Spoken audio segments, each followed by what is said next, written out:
May gali ka bakas kay wala nagbuto-buto kani among giluto nga gisugba nga nasikop na mo diri sa sapa. Ang naka good news ka bakas mao ni diha ni gikan. O karon ka bakas nabalaka gyud mi kay wala mi dala plato, kutsara ug luwag. So ang buhaton ka bakas mangita lang mo og bani diri sa kilid-kilid ka bakas kung asa mo dapit magingani kung asa mo nga sapa.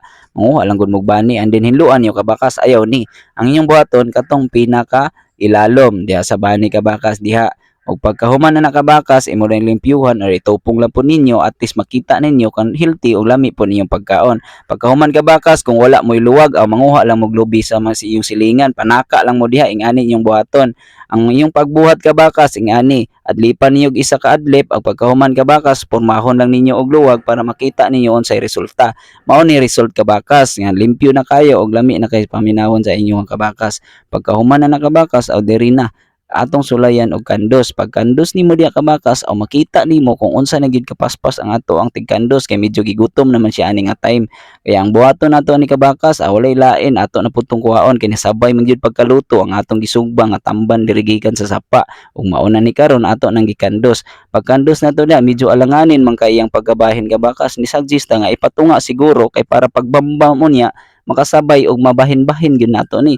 Yung medyo daghan man pero kabalo ko basta gigutom na wala na daghan matik na mahurot na siya ditso.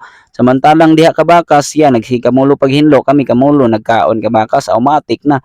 So kung di man gyud ko makontento kabakas automatic akong ipaduol kabakas para makita ninyo kung unsa gid kanindot ang among mga hungit na ara ang resulta kabakas sa atong gibuhat kaniha. Lami kay ilang mga hungit dagko kayo lami pud kay among gikaon kabakas. Kaya wala gid ay problema kabakas kung wala kay luwag, kutsara, plato o unsa pang mga gamit kabakas kung madiskarte ka. Among bata kabakas nag-enjoy gyud maayo sa hungit niyang kabakas. So siya gali nag-enjoy automatic kita po nag-enjoy uban sa ilaha kabakas. Kani kabakas di gyud malinglang kabakas nga dugay gyud mi nakaundang ani kay gibambaman gyud na mo maayo kabakas. So pagbambam na mo kabakas di gyud malinglang nga katong tighiwa ganiha kabakas mas dagko day kay hamong sa amoa mas una pa siya nakahurot sa iyang gipagkaon kabakas o karon kabakas mao ni nahitabo kabakas grabe gyud namo ka enjoy. So og na feel gyud namo kabakas kung unsa ka lami di ay kung magbambam nga daghan kaayo mo karon atong gi-enjoy kabakas mao na ni resulta tan-awa ra gud na kabakas.